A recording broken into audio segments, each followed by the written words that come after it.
Welcome to a journey into the unknown, a story of terror woven with the threads of harsh social realities.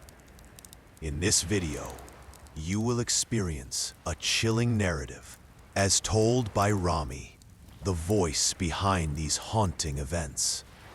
Remember, while the details may send shivers down your spine, their veracity remains uncertain, and no responsibility is claimed for their truthfulness. The belief in this tale is entirely up to you. Prepare yourself for an exploration of fear and social conflict, where every shadow hides a secret, and every whisper echoes the struggles of those caught in its grip. Enjoy the suspense, and let your own judgment decide how deeply you dare to believe. In the name of Allah, the most merciful, the most compassionate, I'm about to tell you a story that still makes my skin crawl when I recall it. My name is Rami, and the events I'm about to share aren't tales from someone's imagination. They're memories etched into my soul. I've always believed that the unseen world exists alongside our own, just as our faith teaches us. But I never thought I would witness the veil between these worlds tear open before my eyes. What began as a life of familial neglect and personal struggle soon descended into something far more sinister when I discovered the Al-Sakina café, a place that promised peace but delivered terror beyond comprehension. Listen carefully to my warning, for in this tale of supernatural horror lies a lesson about the dangers of envy, the importance of family, and the consequences of disturbing what should remain undisturbed. I was the middle child in a family of 8, 3 brothers, 2 sisters, with me caught some. In the name of Allah, the most merciful, the most compassionate, I'm about to tell you a story that still makes my skin crawl when I recall it. My name is Rami, and the events I'm about to share aren't tales from someone's imagination. They're memories etched into my soul. I've always believed that the unseen world exists alongside our own, just as our faith teaches us. But I never thought I would witness the veil between these worlds tear open before my eyes. What began as a life of familial neglect and personal struggle soon descended into something far more sinister when I discovered the Al-Sakina café, a place that promised peace but delivered terror beyond comprehension. Listen carefully to my warning, for in this tale of supernatural horror lies a lesson about the dangers of envy, the importance of family, and the consequences of disturbing what should remain undisturbed.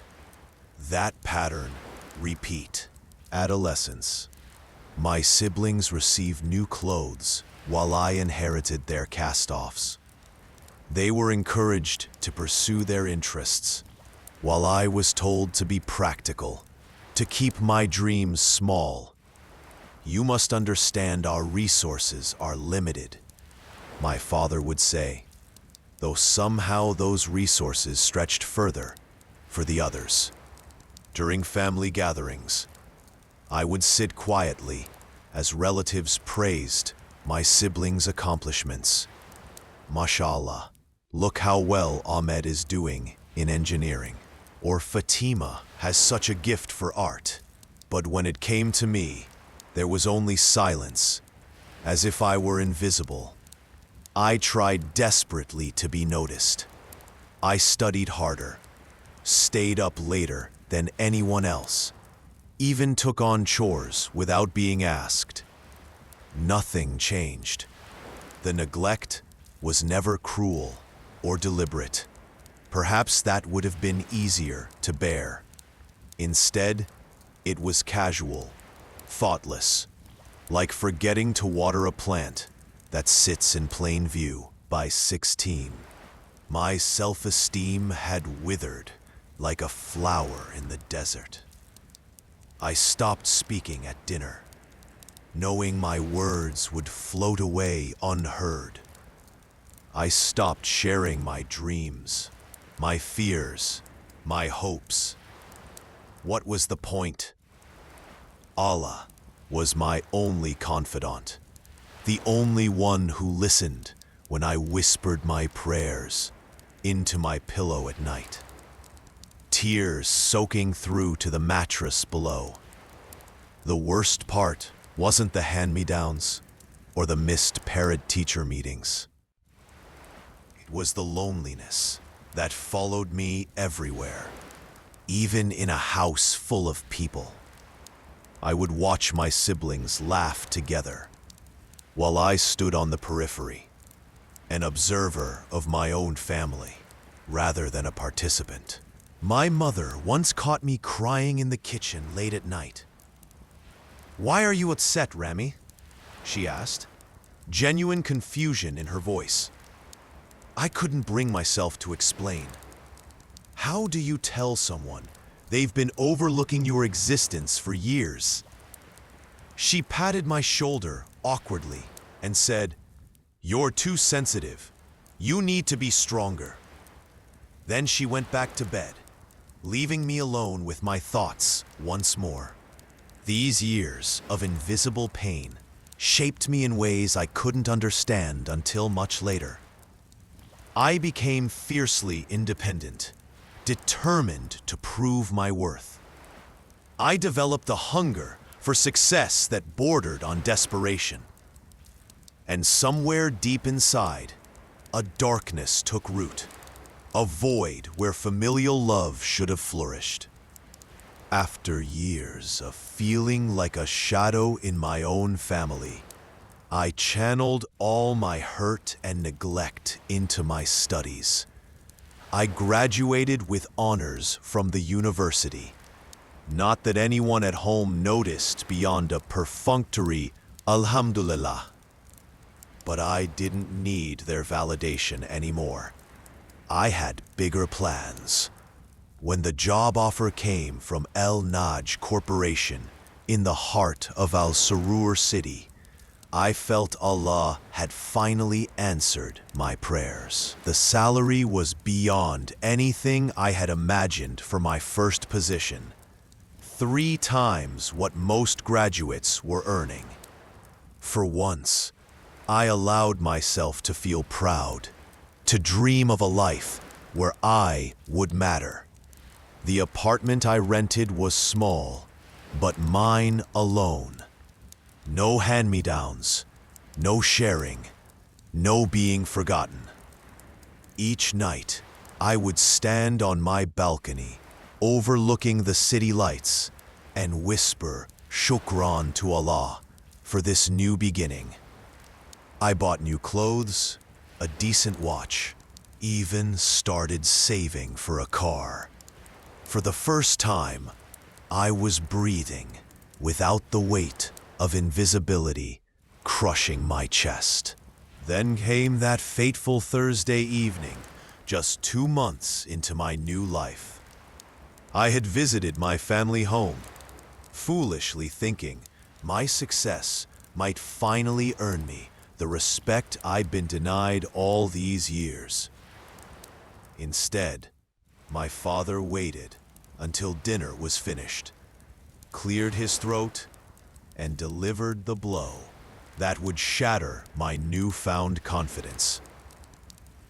"Your brothers and sisters are struggling, Rami," he said, his tone making it clear this wasn't a topic for discussion. As the one Allah has blessed with good fortune, it's your duty to support the family.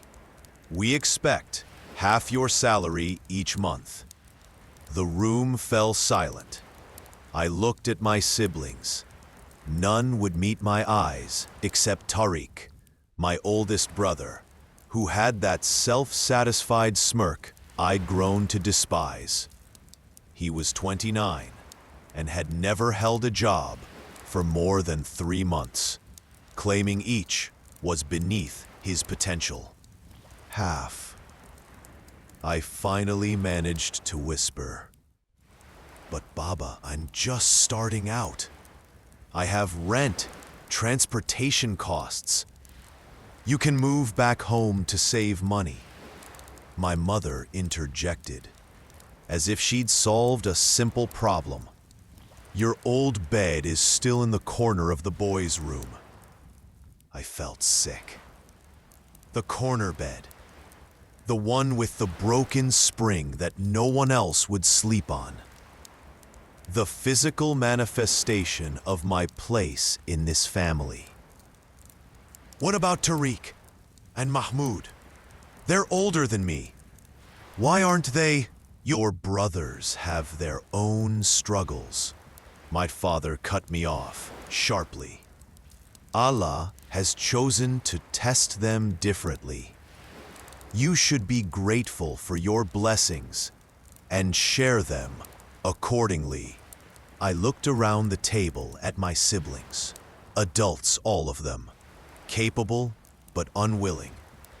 I had worked through university, taken out loans, studied while they socialized. I had earned every piaster of my salary, while they waited for provision to fall into their laps. This isn't fair, I said, my voice stronger than I expected. I won't do it.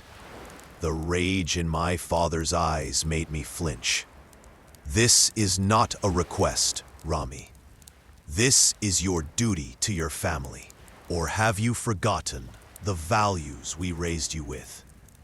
Values. The word felt like acid on my tongue. What values had they shown me, except that I mattered less than the others? That night, I left with my father's ultimatum ringing in my ears. Contribute half my salary, or consider myself no son of his. With each step away from that house, resentment burrowed deeper into my heart, like a parasitic creature, feeding on what little familial love remained. I returned to my apartment and fell into prayer, begging Allah for guidance. But even in sujood, all I could feel was a bitter rage growing inside me. A darkness that would eventually lead me down a path I never could have imagined. The days following my father's ultimatum were a blur of anger and betrayal. I threw myself into work, spending extra hours at the office, rather than returning to an empty apartment that no longer felt like the sanctuary I had built. What once represented my freedom now stood as a painful reminder of what my family was trying to take from me. At Al-Najmor Corporation, I had initially kept to myself, focused solely on proving my worth. My diligence caught the attention of our department manager, Mr. Fayez, who began assigning me more significant projects. But as my star rose, the atmosphere around me started to shift. Hussam and Kareem, who had been at the company for years, watched my rapid progress with growing resentment. At first, it was just whispers that would stop when I entered the break room. Then came the accidental deletion of my files. Documents going missing before important meetings, and my name mysteriously absent from email chains. Don't worry about those two, Mr. Fayez told me. After I successfully completed a project, they had sabotaged twice. Jealousy is the shadow of achievement, Rami. Some men would rather dim another's light than work to brighten their own. His words reminded me of something my imam used to say about hasad, envy, being one of shaitan's most effective tools against the believers. I tried to remember that their behavior was a test from Allah, but each day brought new provocations. One Thursday, I overheard Hussam talking to Kareem by the water cooler. The only reason Fayez favors him is because they're both from the same village. My cousin says his family is nothing there. The father can barely keep his shop open. I felt my face burn with shame and rage. Not only were they spreading lies, my father had never owned a shop, and I'd never even met Mr. Fayez before this job. But they were attempting to undermine everything I had worked for. The following week, things escalated. I came to my desk to find my computer screen filled with obscene images, just as Mr. Fayez was walking by with clients. Though I quickly shut it down, the damage to my reputation was immediate. I could see the doubt in Mr. Fayez's eyes as I tried to explain. Then came that fateful Wednesday. I had stayed late, finishing a proposal that was due the next morning. The office was nearly empty when Hussam approached my desk, Kareem lurking behind him with that same smirk my brother Tariq wore so well. Working late again, golden boy. Hussam's voice dripped with contempt. Making the rest of us look bad? I kept my eyes on my computer screen. I'm just doing my job, Hussam. Your job, he sneered. Or Fayez's job? Everyone knows you're his puppet. I tried to remember what our Prophet Muhammad, peace be upon him, taught about restraining anger. But weeks of harassment had worn my patience thin. Please leave me alone. I need to finish this. Or what? Hussam leaned over my desk, deliberately knocking my coffee onto the proposal I'd spent hours preparing. Oops. Something inside me snapped. I stood up so quickly, my chair crashed against the wall. What is wrong with you? Why can't you just... I never finished my sentence. Hussam shoved me hard, and in my attempt to catch myself, I grabbed his arm. We stumbled backward, and he tripped over the chair, falling awkwardly. His head struck the corner of the neighboring desk with a sickening thud. The blood came fast. Kareem started shouting that I had attacked Hussam. Before I could explain, security guards were restraining me, and Mr. Fayez was calling for an ambulance and the police. He assaulted me, I pleaded as the officers handcuffed me. I was defending myself, but Kareem's version had already taken hold. I saw everything, he told the police. Rami has been hostile for weeks. Tonight, he just lost control. The police station was cold and smelled of disinfectant and despair. For hours, I sat in a holding cell, reciting Ayatul Kursi under my breath, begging Allah for justice. But when morning came, so did the charges. Aggravated assault. I called the only person I thought might help, my father. His voice was flat, emotionless. You've brought shame to this family, Rami. Did you think your actions wouldn't have consequences? He hung up without asking if I was okay, without offering to help. 2 days later, at my arraignment, I stood alone. No family member came. Mr. Fayez testified that while I had been an exemplary employee, he had noticed concerning behavioral changes recently. Hussam's injury required 12 stitches, and he claimed ongoing symptoms that the doctor said could indicate a concussion. The judge, glancing at my empty family bench, seemed to make up his mind before my court-appointed lawyer had finished speaking. The gavel fell like a death sentence. Guilty. 1 year and 6 months in the central prison of Al-Surur. As they led me away, I caught a glimpse of Hussam and Karim in the back of the courtroom. Their faces, not triumphant, but somehow disappointed, as if they had hoped to witness a complete destruction rather than merely a devastating setback. Little did I know then that my true nightmare was only beginning. Prison would soon seem like a merciful prelude to the horrors that awaited me. The prison doors slammed behind me with a finality that echoed through my bones. My new home for the next 18 months was a 6x8 concrete cell with a steel toilet, a thin mattress, and a small window too high to see anything but a patch of sky.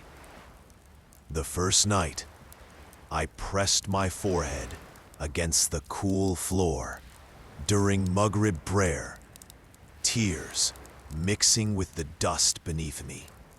Ya Allah, I whispered, grant me patience. Help me endure this test. Days blurred into weeks. I kept track of time by scratching small marks on the wall and by the 5 daily prayers. The other inmates largely left me alone after an initial period of testing my resolve.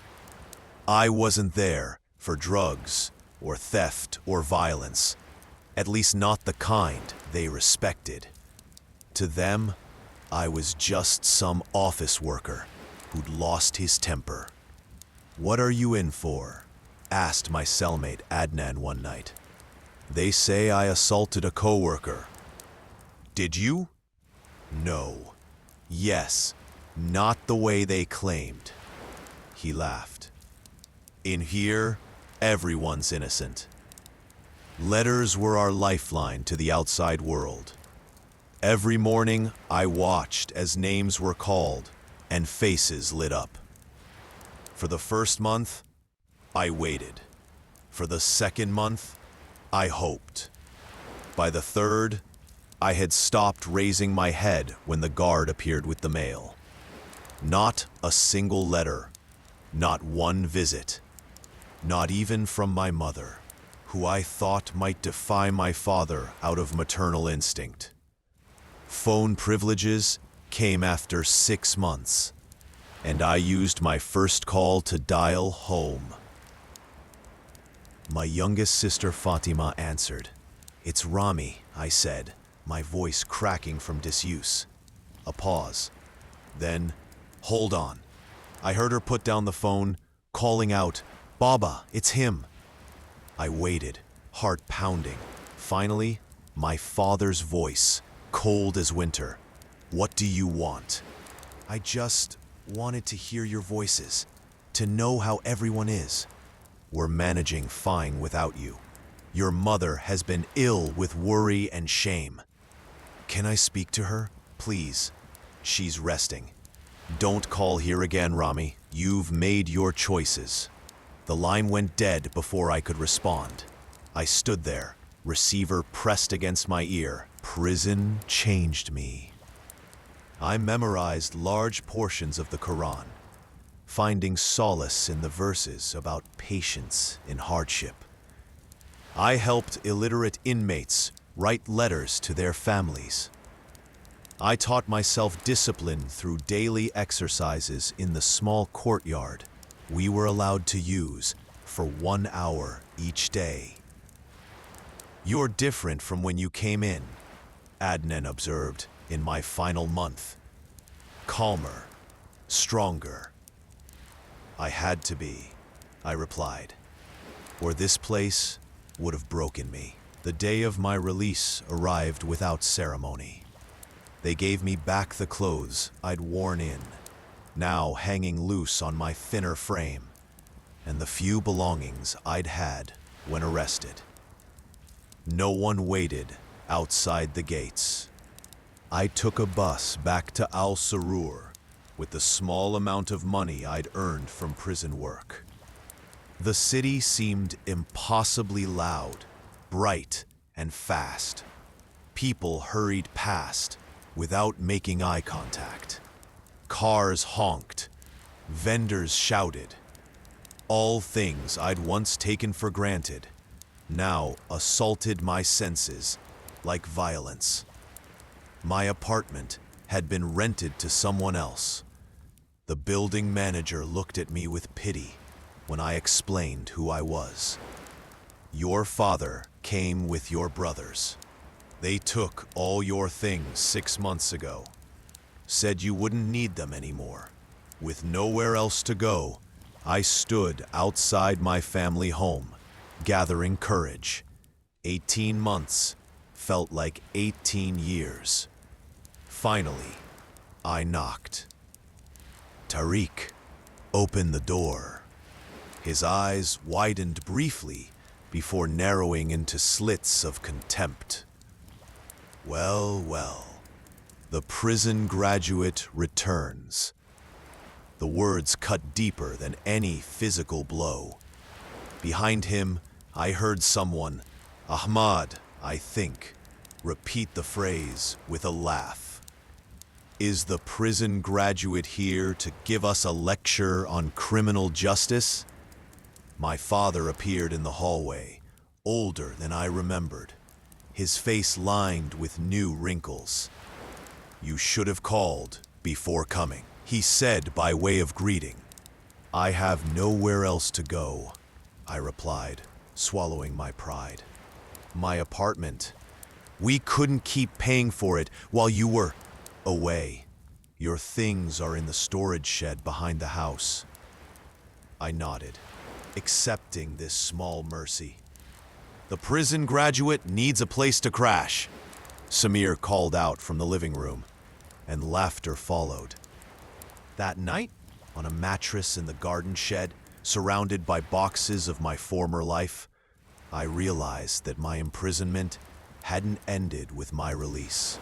My family had built walls around me, far stronger than the concrete of my cell. Walls of mockery, shame, and rejection, as the muezzin's call to Fajr prayer floated through the pre-dawn darkness. I made a silent promise to myself. I would not remain a prisoner of their perceptions. Somehow, somewhere, I would find a place where I belonged. I had no idea then that my search would lead me to the Al-Sakina café, and to horrors that would make my time in prison seem like mercy itself. After leaving my family home that morning, I wandered the streets of Al-Surur with nothing but a small backpack of essentials. Each sidewalk felt like another prison corridor. Each passing stranger, another indifferent guard. The names my brothers had called me, prison graduate, echoed in my mind with every step. For 3 days, I stayed in a cheap hostel, spending my meager savings while searching for work. No one wanted to hire an ex-convict. Each rejection pushed me further toward desperation, until I remembered 2 friends from before my imprisonment, Nabil and Omar. We had studied together years ago, and I recalled them mentioning they had opened a café in the neighboring city of Al-Wudyan. With my last few coins, I called Omar from a payphone. Rami, is it really you? Allah has answered our prayers. We've been trying to find you for months. His enthusiasm brought tears to my eyes. Someone actually wanted to speak to me. When I explained my situation, he didn't hesitate. Come to Al-Wudyan immediately. Our café has a small room upstairs where you can stay until you find your feet again. The bus ride to Al-Wudyan took nearly 2 hours, winding through barren landscapes that gradually transformed into craggy hills. The city itself was ancient, with narrow, winding streets and buildings of weathered stone. Following Omar's directions, I walked to the outskirts, where the urban sprawl thinned into scattered homes. Continue past the last row of houses, he had said. You'll see a dirt path heading downhill. Follow it until you reach an old stone building with blue shutters. That's Al-Sakina. The sun was setting as I found the path. Tranquility Café. That's what Al-Sakina meant. As I descended the hill, the cafe appeared below, nestled in a small valley. It looked picturesque from a distance, with warm light spilling from its windows. What Omar hadn't mentioned was what lay beside it. Just beyond the cafe, separated by nothing more than a narrow footpath, stretched the vast cemetery of light, named so because of the strange phosphorescence that sometimes emanated from the soil at night, according to local legends. Hundreds of weathered headstones jutted from the earth like broken teeth, some leaning at impossible angles, others crumbled to mere suggestions of their former shapes. I paused, watching as shadows lengthened across the graves. A cool breeze carried the scent of jasmine. The cafe itself was an odd structure, clearly once something else, before becoming a place for coffee and conversation.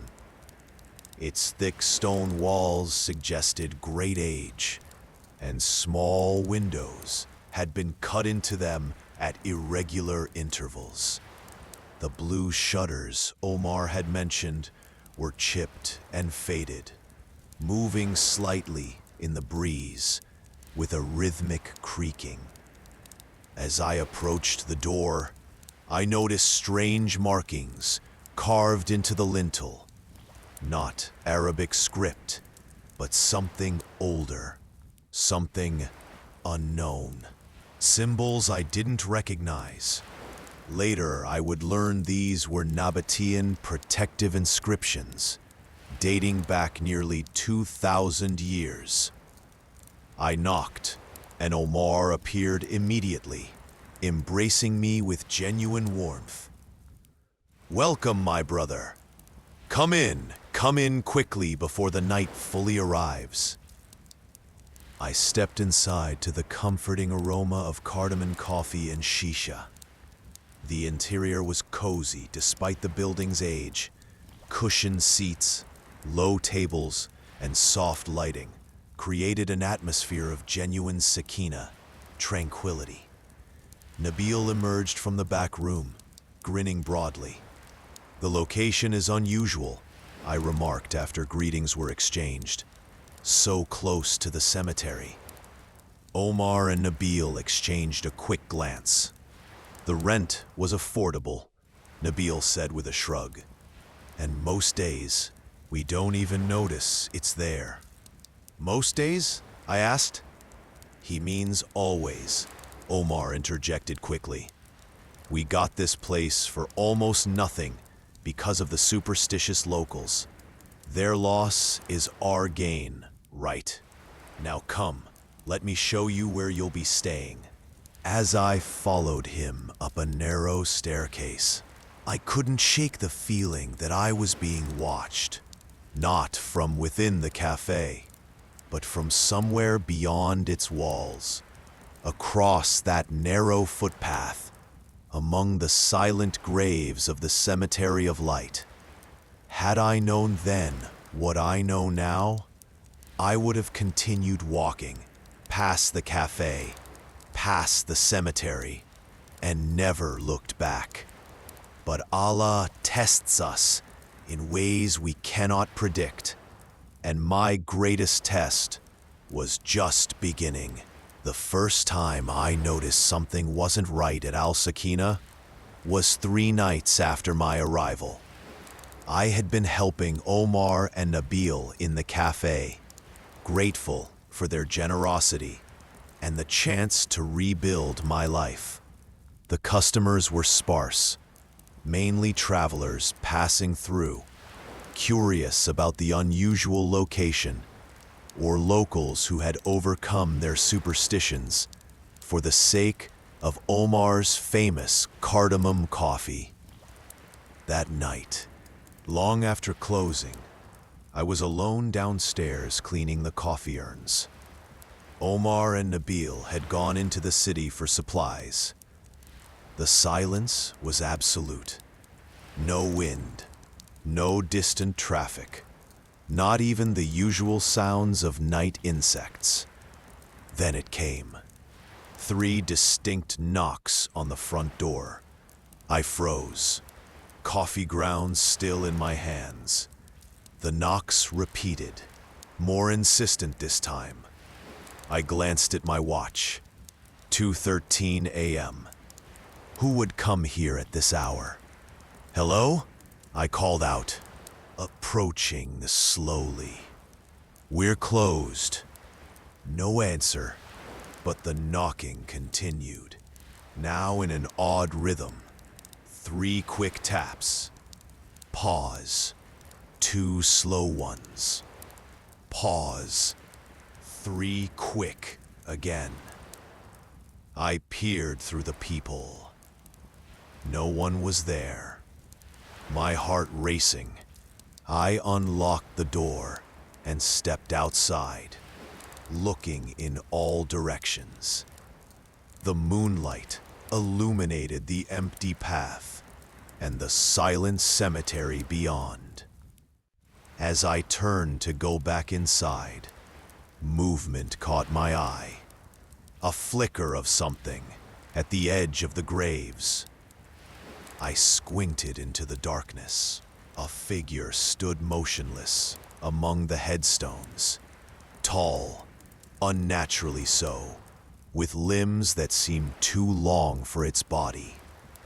Though I could make out no features, I felt its gaze fixed upon me. "Who's there?" My voice sounded thin in the night air.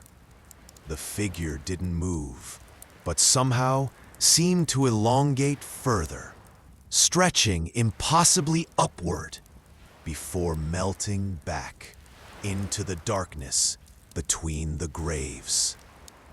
I slammed the door shut, my hands trembling as I engaged every lock. The next morning, I convinced myself it had been nothing but shadows and an overactive imagination. When I mentioned the knocking to Omar, he shrugged it off. Probably just the wind, moving the old door. This building settles and creaks constantly. But there had been no wind that night. 2 days later, I was serving a customer when a boy appeared in the doorway. He was perhaps 10 years old, wearing clothes that seemed oddly formal and outdated. A small waistcoat over a white shirt, short pants that ended at the knee. His skin was pale, almost translucent. "Can I help you?" I asked, but he remained silent, staring past me with unfocused eyes. The customer looked up, following my gaze. "Who are you talking to?" The doorway was empty. That night, I saw the boy again, this time through my bedroom window. He stood on the path between the café and cemetery, motionless, staring up at me. When I blinked, he was gone, but the distinct impression of footprints appeared in the dirt, leading from the cemetery to directly beneath my window. The knocking continued each night, always at 2:13 a.m., sometimes at the front door, sometimes at the back, occasionally on the walls themselves, as if someone or something was circling the building, testing its boundaries. One morning, preparing to open, I found all the chairs had been rearranged overnight. Not messily, as if vandals had entered, but precisely, geometrically, forming a pattern that pointed toward the cemetery. "It happens sometimes," Nabil said dismissively when I showed him. "The floors aren't level here. Things shift." But the pattern was too perfect for gravity alone. The worst came a week after my arrival. I was closing up alone again when I heard a child laughing outside. Looking through the window, I saw the boy from before, standing at the entrance to the cemetery path. This time, he beckoned to me, his pale face split by a smile that was far too wide, revealing teeth that gleamed unnaturally in the moonlight. Behind him, misshapen shadows moved among the graves, figures that crawled on all fours, others that seemed to float just above the ground, all converging toward the path that led to our café. I backed away from the window, knocking over a chair. When I looked again, the boy was directly outside, his face pressed against the glass, those two wide eyes staring into mine. His mouth moved, forming words I couldn't hear, but somehow understood. "They're coming to visit. They've been here all along." What happened next still makes my blood run cold when I recall it. The boy's face suddenly contorted into an expression of terror, his eyes widening as he looked over his shoulder toward the cemetery. Then he simply vanished, not running away, but disappearing like a candle being snuffed out. I should have locked myself in my room. I should have called Omar or Nabil. Instead, drawn by some terrible curiosity, I stepped outside. The night air felt thick, oppressive, as if the darkness itself had substance. The cemetery gates stood wide open now, though I clearly remembered Nabil locking them earlier.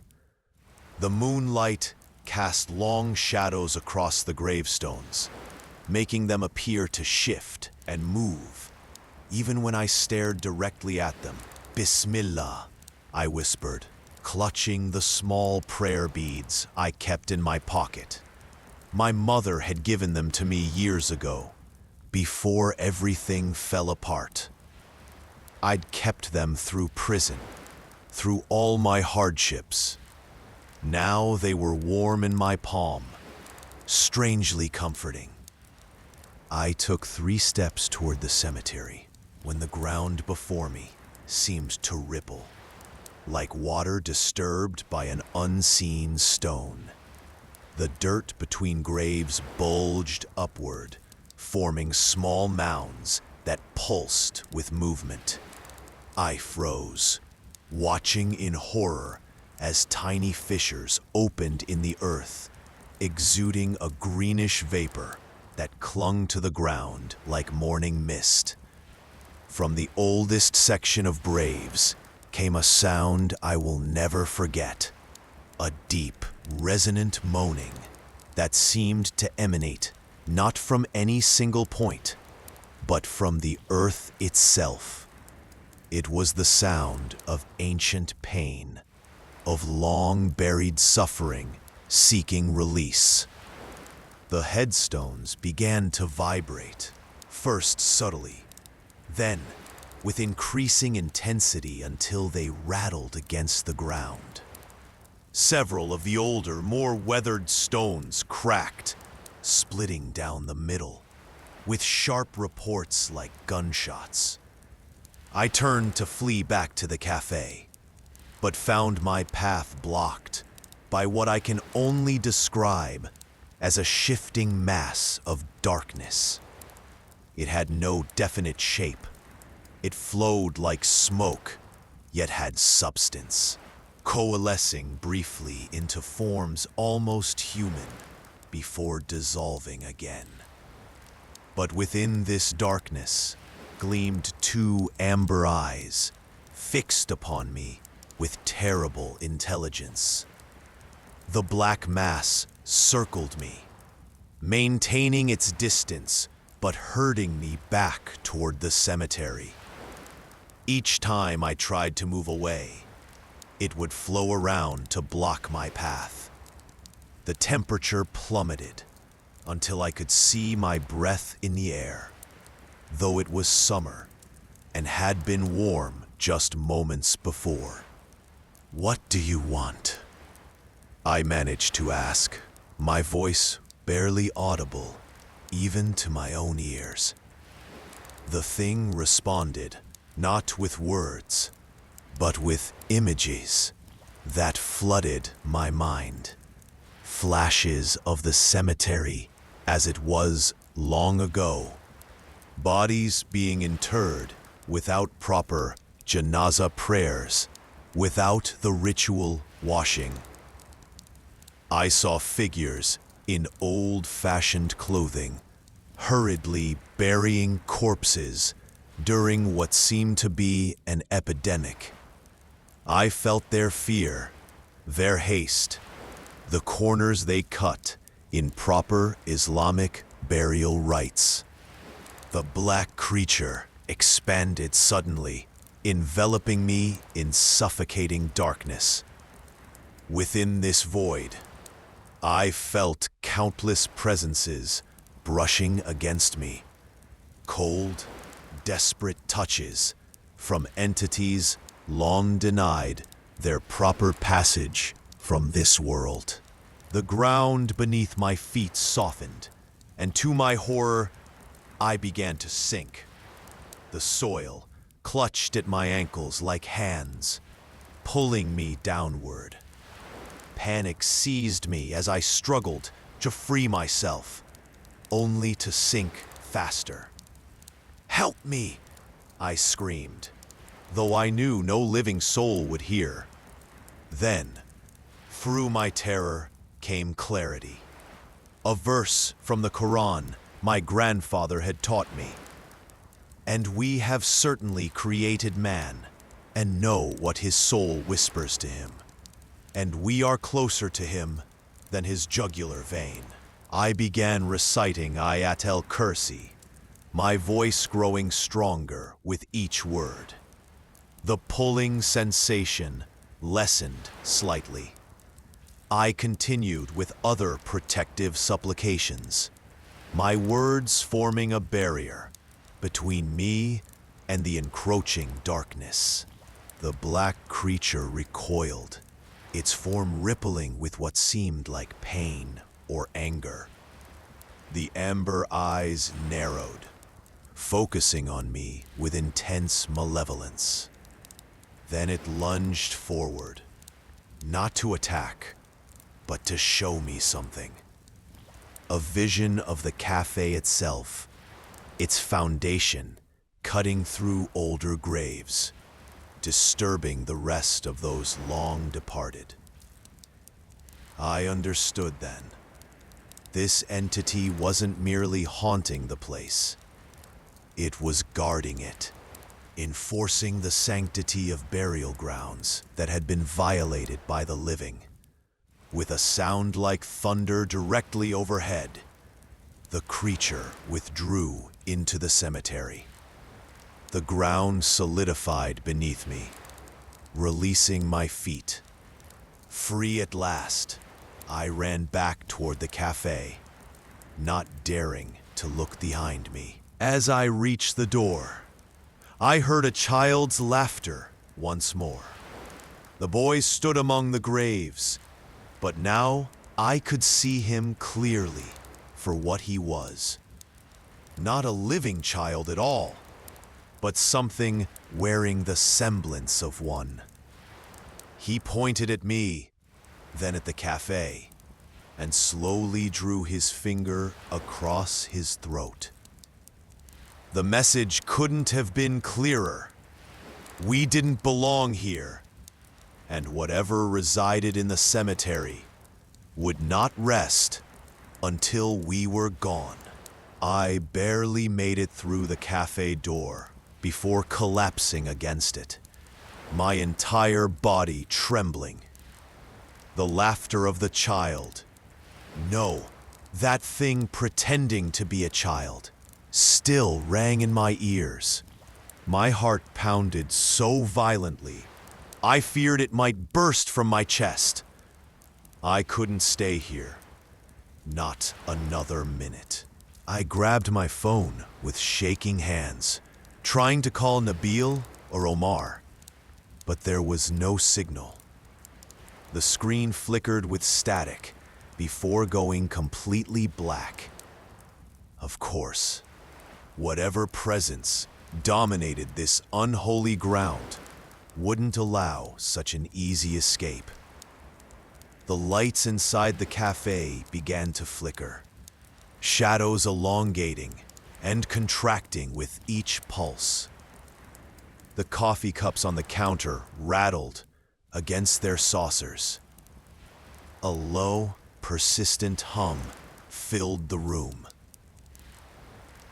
like the collective murmuring of 100 voices just below the threshold of comprehension. "I'm leaving," I announced to the empty café, my voice cracking. "I understand. This is not our place." As if in response, the front window shattered inward. Glass sprayed across the floor, missing me by inches. The night air rushed in, carrying with it the scent of decay and earth long undisturbed. I didn't wait to see what would follow. Grabbing only my jacket, I fled through the back door, running blindly into the darkness. The path away from the café twisted confusingly. Had it always been so winding? I could have sworn the road to town was straight. Yet now I found myself turning again and again, my sense of direction completely abandoned. Behind me, I heard footsteps. Not one set, but many. A chaotic percussion of pursuit that seemed to come from all directions. Some quick and light, like a child's feet. Others heavy and dragging. I didn't dare look back. My lungs burned with exertion as I pushed myself harder, farther into the night. The moonlight cast bizarre shadows that seemed to reach for me as I passed.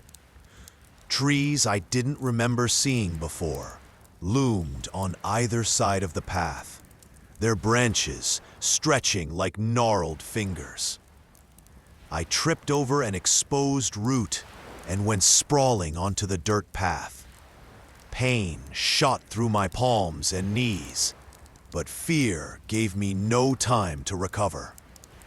As I scrambled to my feet, I caught movement from the corner of my eye, a procession of pale figures emerging from the tree line. Their forms, indistinct, but unmistakably moving toward me. "La hawla wa la quwwata illa billah," I gasped, summoning what little strength remained. "There is no might nor power except through Allah." I ran again, this time cutting away from the path, hoping to circle back toward the main road. My foot caught in something. A hole, a root, I couldn't tell. And I went down hard, my ankle twisting beneath me. The pain was immediate and searing. As I lay there, unable to run further, the sounds of pursuit grew closer. I closed my eyes, continuing to recite every prayer I could remember, preparing for whatever would come. Headlights suddenly cut through the darkness. A vehicle approached on what I now realized was the main road, only meters away through the brush. I hadn't been lost after all, just turned around in my panic. "Help!" I screamed, dragging myself toward the lights. "Please, help me!" The vehicle, an old truck, stopped. 3 elderly figures emerged, moving with surprising swiftness to my side. 2 men and a woman, their faces deeply lined, eyes sharp with concern.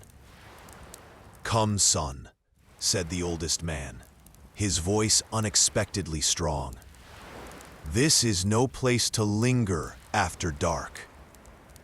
"They're after me," I babbled as they helped me into the truck.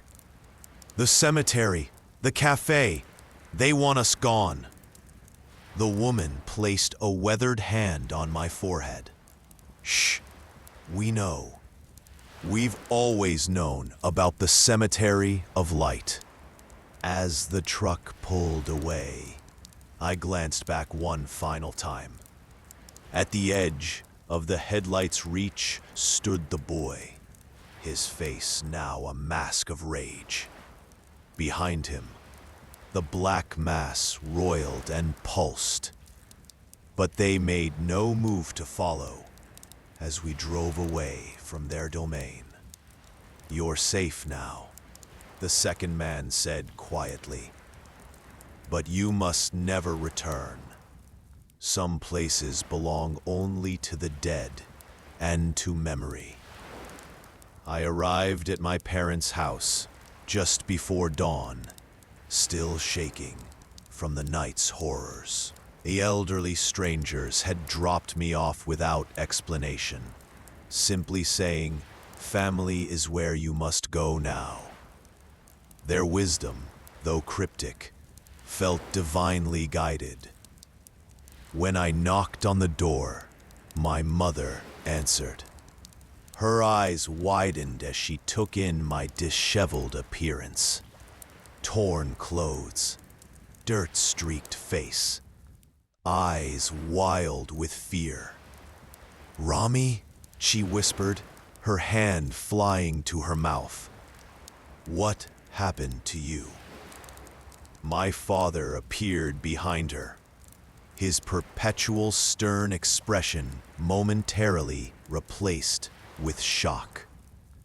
"Get inside," he commanded, pulling me through the doorway and shutting it quickly, as if whatever had pursued me might still be lurking outside.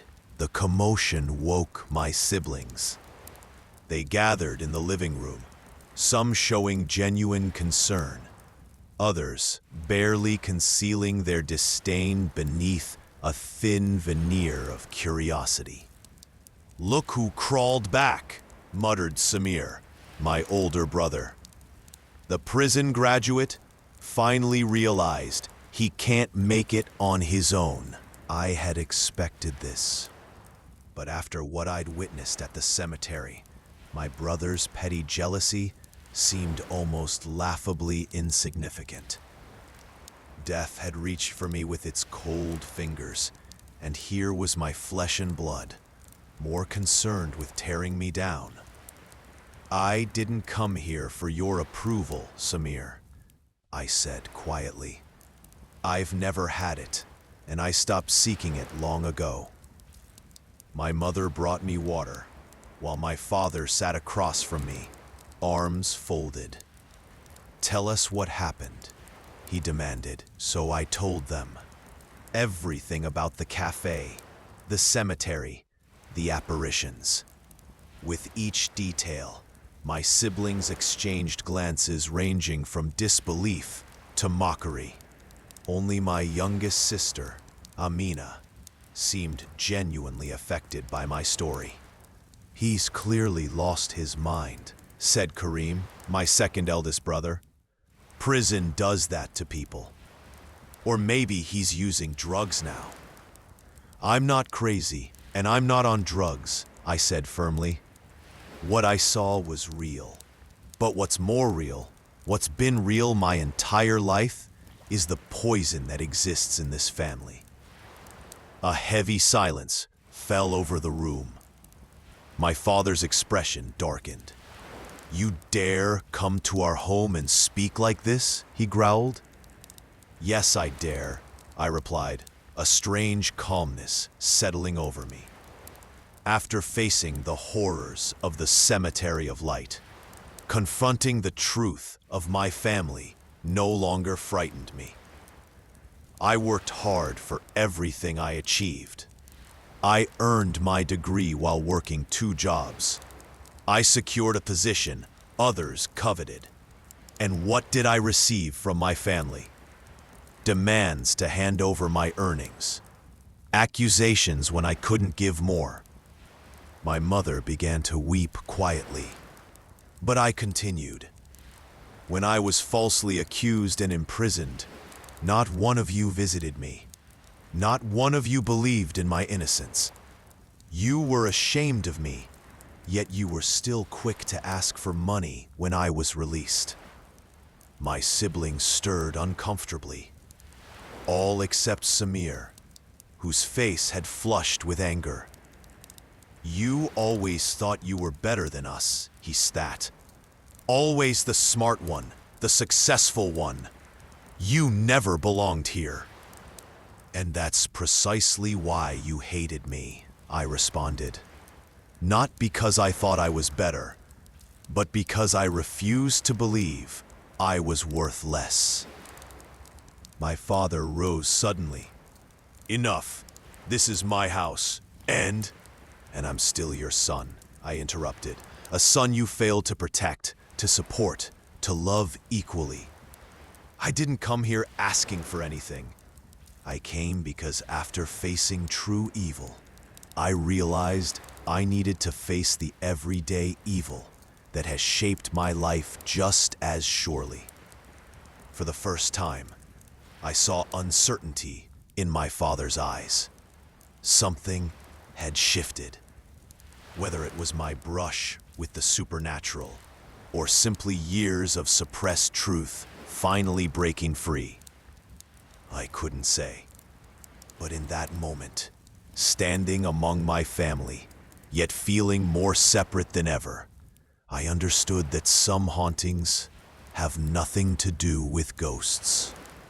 The morning after my confrontation with my family, I awoke to the sound of frantic knocking at the front door.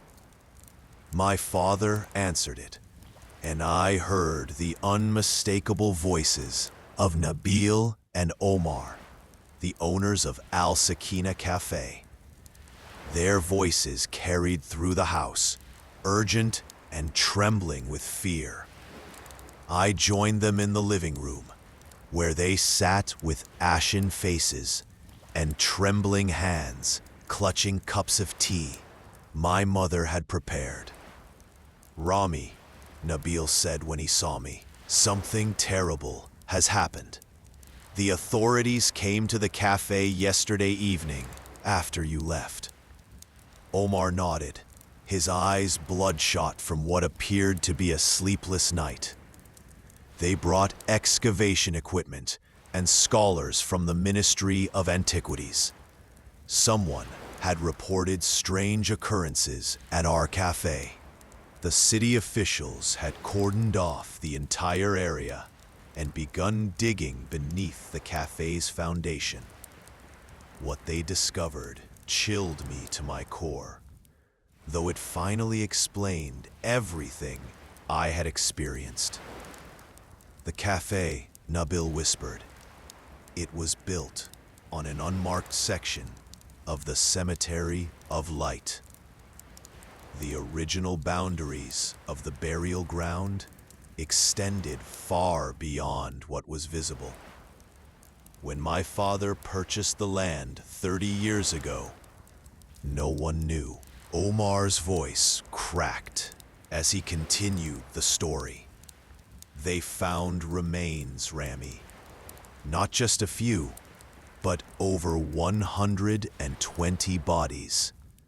Some of the burial sites date back more than a century. My family, who had gathered to listen, fell silent. Even Samir, who had mocked my supernatural experience the night before, seemed unable to form a sarcastic retort. The oldest graves, Nabil explained, were of travelers who had died during a cholera outbreak in the late 1800s. They were buried hastily, without proper Islamic funeral rites.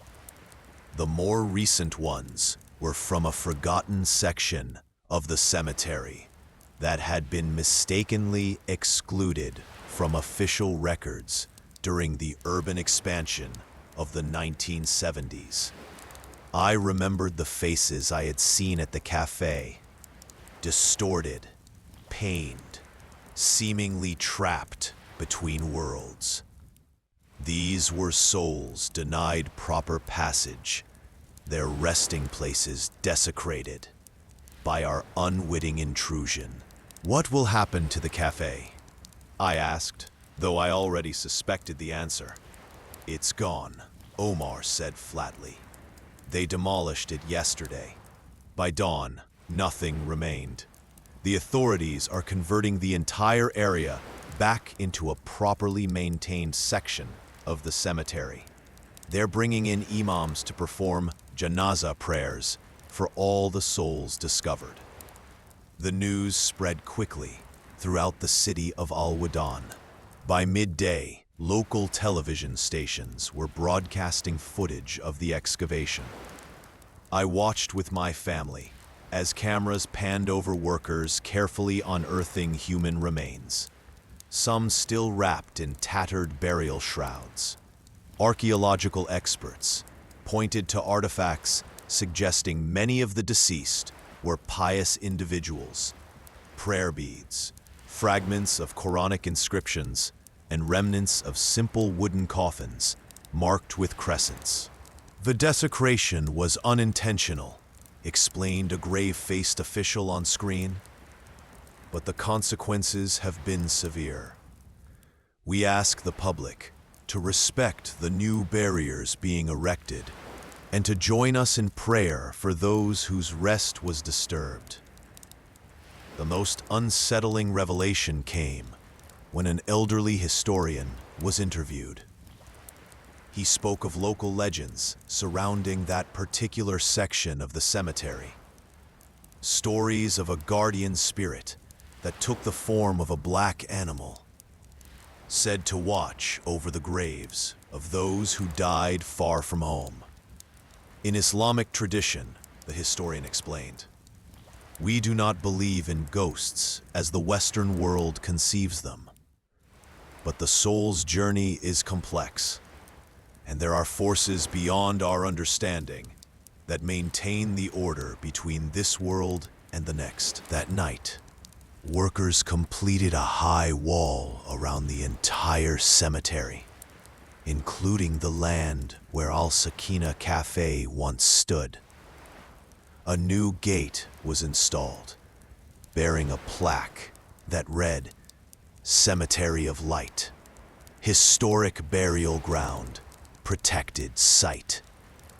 Below it, a verse from the Quran, every soul shall taste death, and you will be paid in full only on the day of resurrection. As I watched the news coverage with my family, something unexpected happened. My father placed his hand on my shoulder, a gesture of affection I couldn't remember experiencing since childhood. "I believe you now," he said simply. "What you saw, it was real." Those few words bridged something between us. Not everything, but something. Later that week, Nabil and Omar visited again. They had been compensated by the city for their loss and were planning to open a new café in a different district. They asked if I would join them as a partner. "We've learned our lesson about location," Nabil said with a weak smile. "This time, we're having the land thoroughly checked before breaking ground." After the closure of the Cemetery of Light incident, I found myself at an unexpected crossroads. The horrors I had witnessed had changed me profoundly, but strangely they also seemed to clear my path forward. With the modest compensation Nabil and Omar offered for declining their partnership offer, I had enough to rent a small apartment on the eastern side of Al-Wudyan, far from both the cemetery and my family home. I applied for a position at a publishing house specializing in historical and religious texts. Perhaps my brush with the supernatural had awakened in me a deeper curiosity about the barriers between this world and the next. The company's owner, a soft-spoken man named Tariq, hired me after just one interview. "There's something in your eyes," he told me. "A person who has seen what you have seen approaches texts about the unseen world differently." The job brought me stability I had never known. I worked diligently, editing manuscripts about Islamic history and spiritual teachings. Many dealt with proper burial rites, the journey of the soul after death, and the importance of respecting final resting places. Each page I edited felt like a small atonement for the disturbance at the Cemetery of Light. After 2 years at the publishing house, I met Layla, a researcher who frequently submitted articles on ancient Islamic burial practices. Our conversations began professionally, but soon deepened. Unlike others, she didn't recoil when I cautiously shared fragments of my experience at Al-Sakina café. Instead, she listened with understanding. "The boundary between worlds is thinner in some places," she said. "What you witnessed was Allah's way of showing you that this life is merely a passage. We married in a simple ceremony. My siblings attended, though our relationship remained strained. Time had softened their mockery, but not erased it completely. Still, on my wedding day, even Samir embraced me with what seemed like genuine warmth. Layla and I were blessed with twins a year later, a boy we named Noor, meaning light, and a girl we named Amal, meaning hope. Their arrival filled our modest home with joy I never thought possible for someone who had walked through such darkness. My parents, however, never fully recovered from the shock of the cemetery scandal. Though my father had momentarily reached out to me, our reconciliation remained incomplete. They became reclusive, refusing to leave their home except for absolute necessities. Neighbors reported seeing strange behaviors. My father conversing with empty chairs. My mother covering all mirrors in the house with black cloth. 6 months after the birth of my children, I received a call from Samir. His voice was hollow as he delivered the news. Our parents had died within days of each other, from a mysterious illness that began with nightmares and ended with them unable to sleep at all. They spoke of black figures standing at the foot of their bed. Samir said, his voice cracking. They said the figures had the faces of those buried beneath the café. Doctors diagnosed severe insomnia, complicated by shared delusions. But I knew better.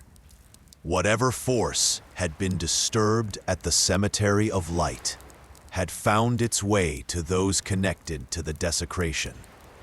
My parents, who had unwittingly raised a son whose presence triggered the discovery, had paid the ultimate price. At their funeral, I stood beside my siblings, all of us finally united in grief. The imam who led the prayers reminded us that death comes to everyone, that our deeds are what accompany us to the grave. The weight of envy and resentment, he said, looking at us children, is too heavy a burden to carry into the afterlife. As we lowered my parents into the ground, I silently prayed they would find the peace in death that had eluded them in life. Life continued. My children grew. My work at the publishing house flourished. Yet I never again entered a cafe built near a cemetery. And to this day, I recite protective prayers whenever passing burial grounds. As I share the conclusion of my story with you, I feel a heavy responsibility to convey what I've learned through these harrowing experiences. The Prophet Muhammad, peace be upon him, warned us that envy consumes good deeds as fire consumes wood. I witnessed this truth unfold in my own family. The jealousy my siblings harbored toward me wasn't just an emotion. It was a destructive force that tore our family apart. It blinded them to our shared humanity and convinced them I deserved my suffering. And my own resentment toward them only deepened the division between us. Allah tests us in different ways. Some are tested with poverty, others with wealth, some with illness, others with health. My test came through family strife, workplace injustice, and supernatural terror. But these trials showed me what truly matters. When I stood at my parents' graves, I finally understood that our time in this dunya is fleeting. The wealth we accumulate, the status we achieve, none of it accompanies us to our graves. Only our deeds and the state of our hearts matter in the end. The Cemetery of Light taught me that the barrier between this world and the next is thin. Those buried souls demanded respect and recognition. Similarly, the living deserve our compassion and fairness. I tell you my story not to frighten you, though the events were indeed terrifying. I share it as a warning against allowing envy to take root in your heart. It will poison your relationships, blind you to blessings, and potentially invite darkness into your life that extends beyond what you can imagine. Trust in Allah's wisdom and His plan for you. Be content with what He has given you, and rejoice in the good fortune of others. This is the path to true Sakina, the tranquility that no cafe named after peace could ever provide, while built upon desecrated graves. In the end, I can only thank you for joining me on this dark journey. This is your narrator, Nightmares, sharing Rami's story straight from his experience. Stay tuned for more tales that blur the line between reality and the supernatural. And I hope you'll share your stories with us via email.